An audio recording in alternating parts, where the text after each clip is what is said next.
Здравствуйте! Вы смотрите информационную программу «Амши-Укшара». Я и мои коллеги готовы подвести итоги и рассказать о самых важных событиях в стране. И сегодня в выпуске. На автозаправочных станциях страны скапливаются большие очереди автомобилистов. РУП «Абхазская железная дорога» проводит масштабные работы по очистке габарита и ремонту железнодорожного полотна от Сухума до Очамчиры. Премьер-министр Александр Анкваб обсудил с главой администрации Сухума Бесланом Эшба ситуацию в городе после 2 стихийных бедствий. 3 школьников из Абхазии – Саид Бирулава, Дарья Ситникова и Анна Амичба – примут участие в телевизионной олимпиаде «Умники и умницы» на Первом канале телеверсии конкурса поступления в МГИМО. В последнее время одна из актуальных тем в стране – ситуация на топливном рынке. За месяц цены на все виды бензина и дизтоплива выросли более чем на 7 рублей за литр. И похоже, что это не предел.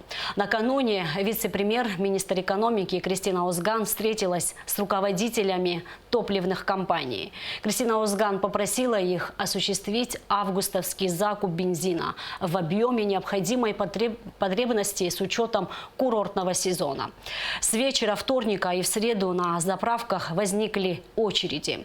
Многие заправляются с запасом, опасаясь, что возникнет дефицит бензина. На чем основаны эти опасения, выясняли наши корреспонденты. Репортаж Шазины Ханагуа.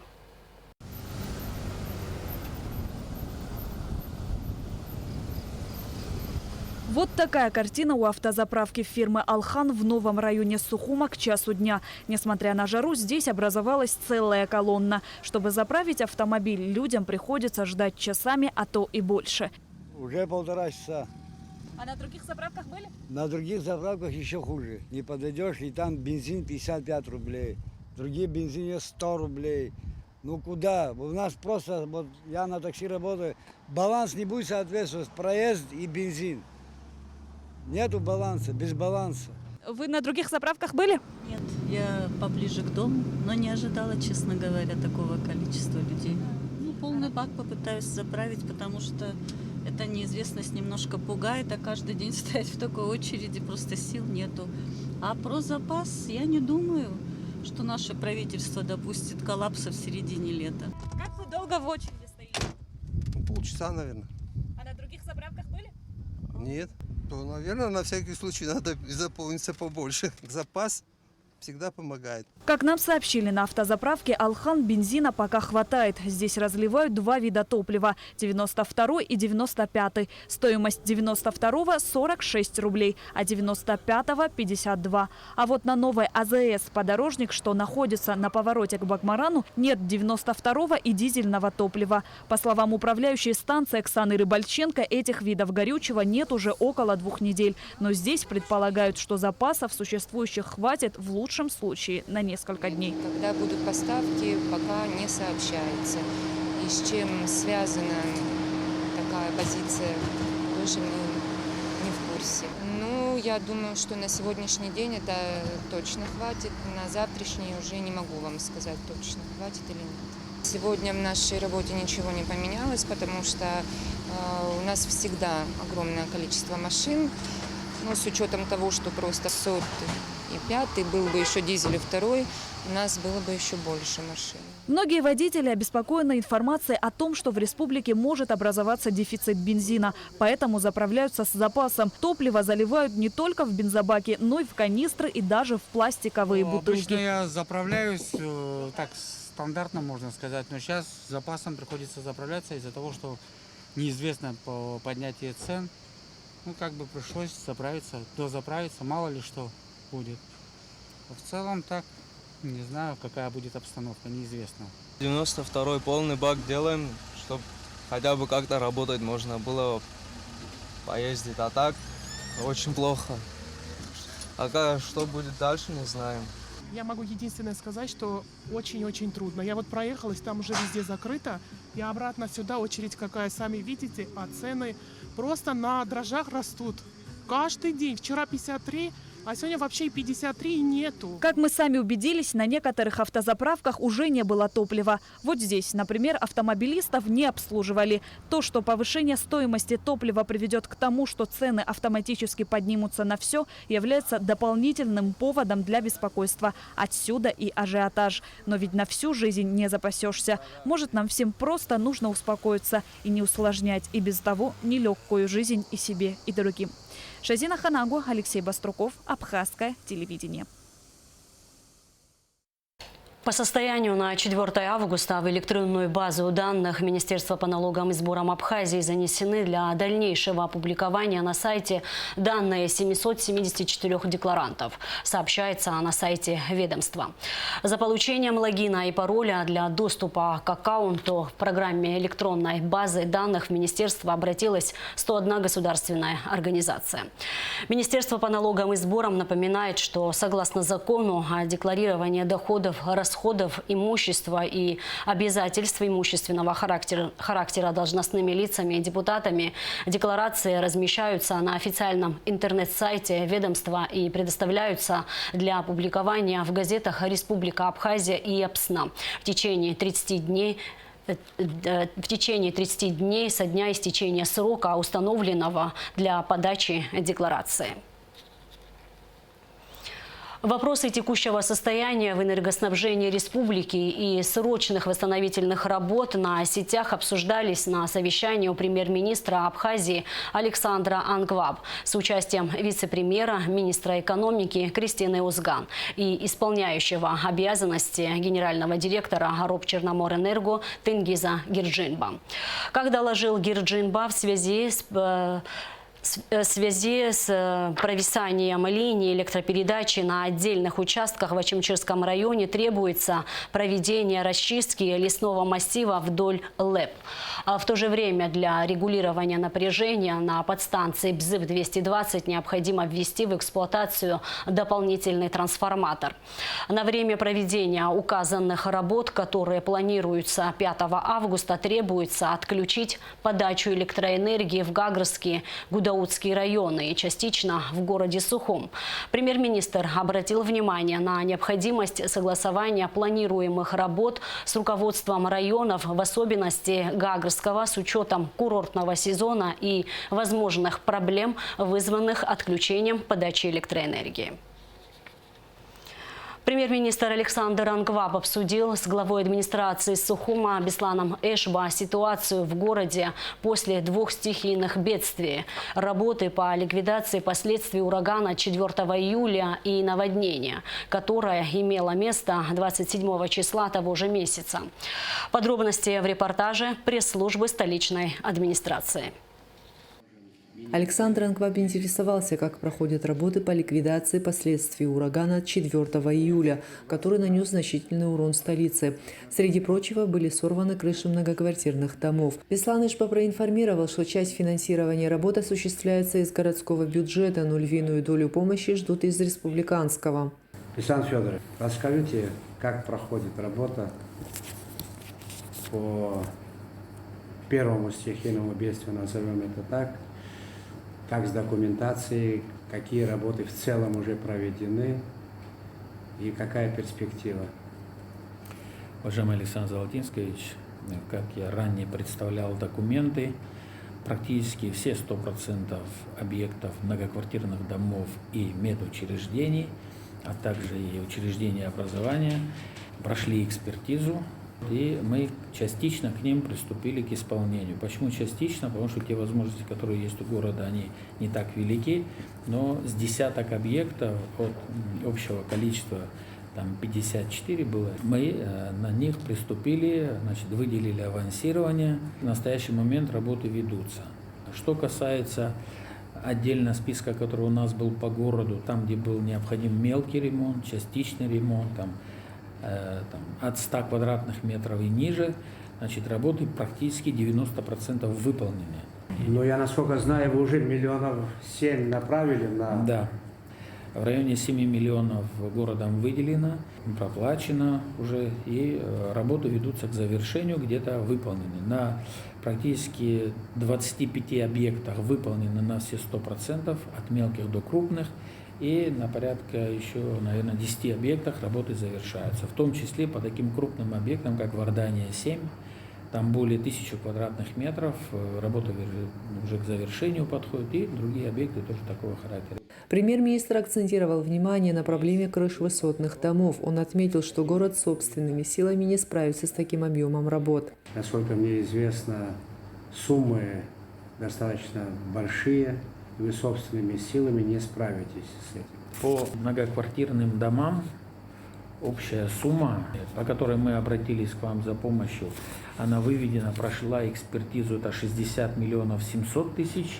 Это пока без частного сектора. 14 и 11, 25 высотных дома, помимо тех, которые мы по нашему списку делаем, здесь 23, 10, 33.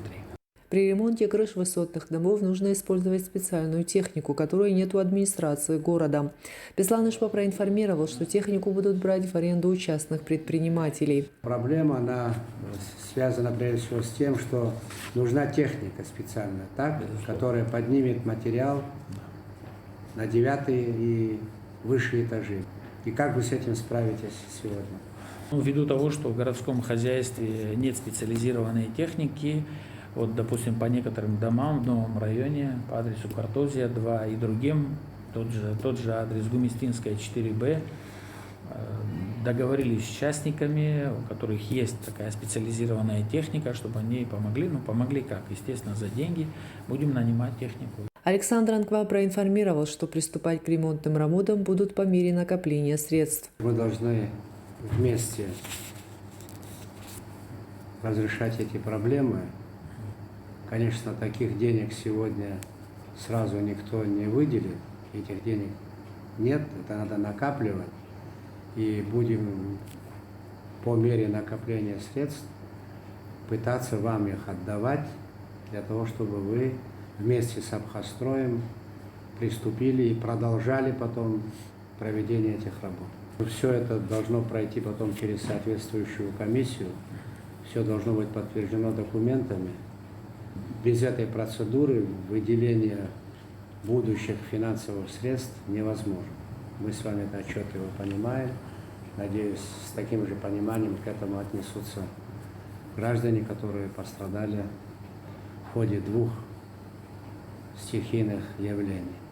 Беслан-Ишпа также проинформировал премьер-министра о проведенных работах по ликвидации наводнения, которое имело место 27 июля. Он отметил, что стихийное бедствие принесло много проблем и неудобств жителям столицы. Беслан-Ишпа заверил премьер-министра, что все службы города занимаются уборкой. Также привлечены сотрудники МЧС и военнослужащие Минобороны. Набережная пока еще остается не до конца убранная, но смею вас заверить, что все возможные силы, а также нанятые люди занимаются уборкой.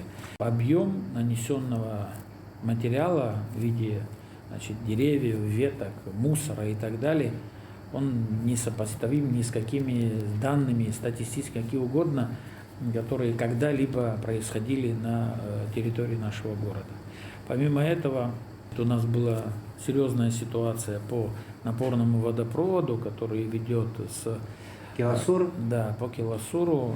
Буквально 4 дня безвылазно наше подразделение занималось.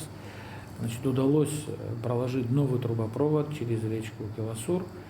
Премьер-министр поблагодарил мэра Сухума за проведенную работу. Все службы города эффективно поработали при ликвидации стихийных явлений, отметил Александр Анкваб. Александр Федорович, хочу вас поблагодарить лично за сделанную работу и передайте нашу благодарность и вашему аппарату, всем службам, которые в эти дни эффективно поработали. Знаю, что и сегодня не просто, но думаю, что мы совместными усилиями сможем минимизировать потери, которые произошли. Мадина Абганба, пресс-служба администрации города Сухум. В кабинете министров Абхазии прошли экспертные консультации с представителями Министерства юстиции России, сообщает пресс-служба правительства. Речь шла о проекте соглашения между Республикой Абхазия и Российской Федерацией о признании и приведении в исполнение судебных и арбитражных решений по экономическим делам. Проектом соглашения предусмотрено, что Абхазия и Россия взаимно будут признавать и проводить в исполнение вступившие в законную силу решения судов и решения международных коммерческих арбитражей по спорам, возникающим при осуществлении предпринимательской и иной экономической деятельности. Вопросы признания и приведения в исполнение судебных решений, включая порядок рассмотрения заявления взыскателя о таком признании и приведении в исполнение, будут регулироваться законодательством запрашиваемой стороны. РУП «Абхазская железная дорога» проводит масштабные работы по очистке и ремонту железнодорожного полотна на проблемных участках от Псу до Ачамчиры. Применяется большое количество спецтехники: экскаваторы, краны большой грузоподъемности, фронтальные погрузчики, бульдозеры, автотралы, вагоны-самосвалы. В ремонтных работах задействованы до 40 специалистов АЖД. Все подробности в репортаже Эсмы Голанзе. Предприятие «Абхазская железная дорога» проводит ремонтные работы. Продолжается расчистка зарослей на железнодорожных путях и вдоль них. На особо тяжелых участках используется крупная спецтехника. Основные работы связаны с заменой части железнодорожного полотна. Стрелочные переводы, как правило, лежат на деревянных шпалах, по большей части прогнивших. На данный момент ремонт ведется на нескольких железнодорожных станциях. Шпалы наши, железобетонные, которые остались у нас после капремонта в 2011 году. Их у нас в достаточном количестве. Деревянные шпалы тоже нужны, тоже мы сейчас получаем их в большом количестве.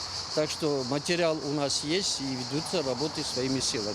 Замена сейчас проводится, значит, на станции Келасур, на станции Ишера, станция Ачамчира. Ведутся капитальные работы, значит, подъездного пути Марпорт Ачамчирского. В дальнейшем мы собираемся, значит, идти дальше. Это станция Бзып, станция Дранда, Дзюбжа, Тамыш и так далее. Капитальный ремонт был произведен в 1972 году. Вот после этого просто частично мы меняли и все. На железнодорожной станции Шера также проводятся работы по замене деревянных шпал, уложенных еще в советское время. По словам специалистов, состояние самой металлоконструкции неплохое и пригодно к эксплуатации. Здесь рабочие, которые работают по текущему содержанию пути, их 9 человек сегодня. Значит, ребята все уже более 3-4 лет работают, они все путейцы, можно сказать, квалифицированные.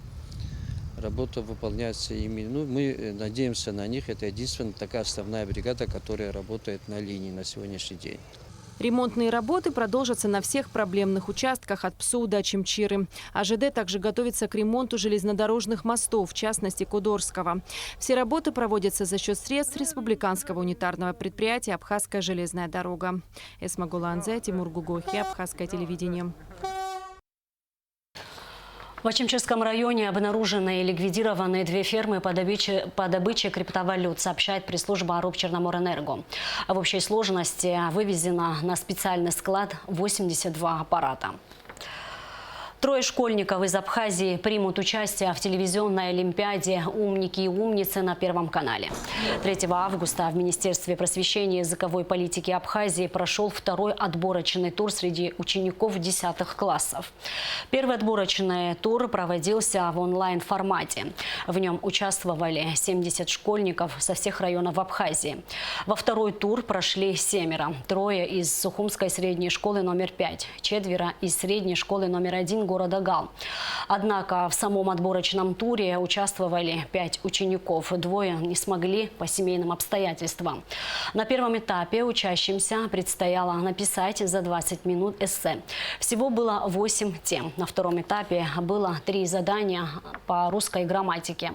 3-й этап предусматривает ответы на 23 вопроса по историческому роману Виталия Амаршан «Апсха Леон».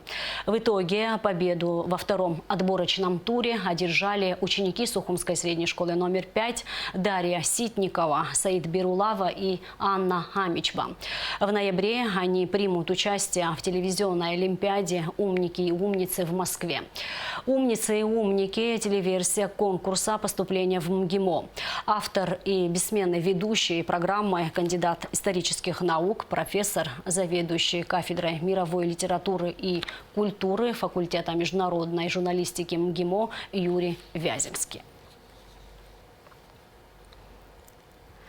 Сотрудники поисково-спасательного отряда МЧС Абхазии совместно с сотрудниками пожарно-спасательной части по городу Новый Афон с утра 4 августа вели поиски и обнаружили российскую туристку, заблудившуюся в лесополосе в окрестностях горы Афонская.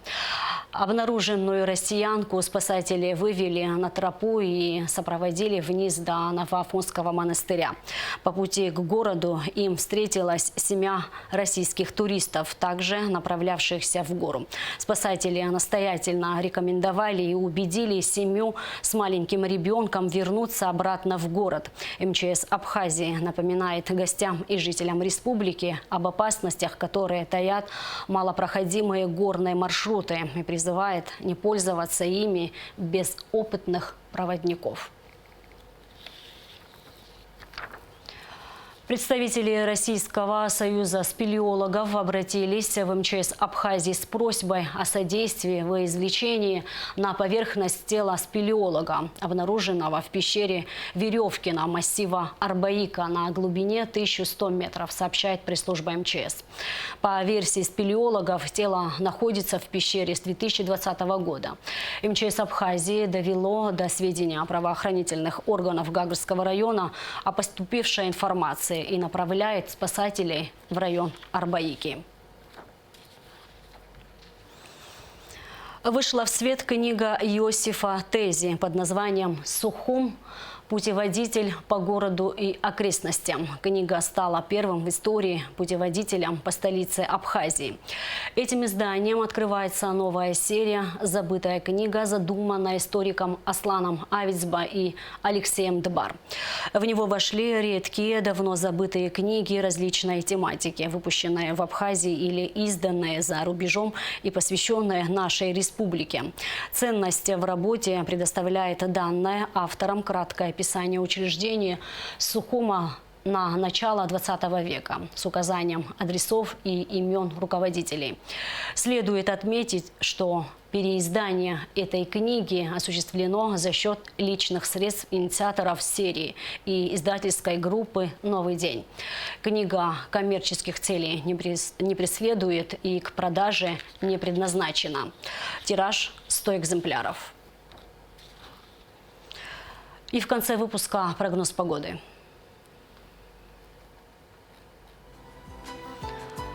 По сообщению гидромедцентра, в четверг, 5 августа, в Абхазии ожидается переменная облачность. Ночью и утром местами возможен слабый дождь, гроза. Температура воздуха ночью плюс 19-24, днем плюс 26-31. Температура морской воды плюс 28 градусов.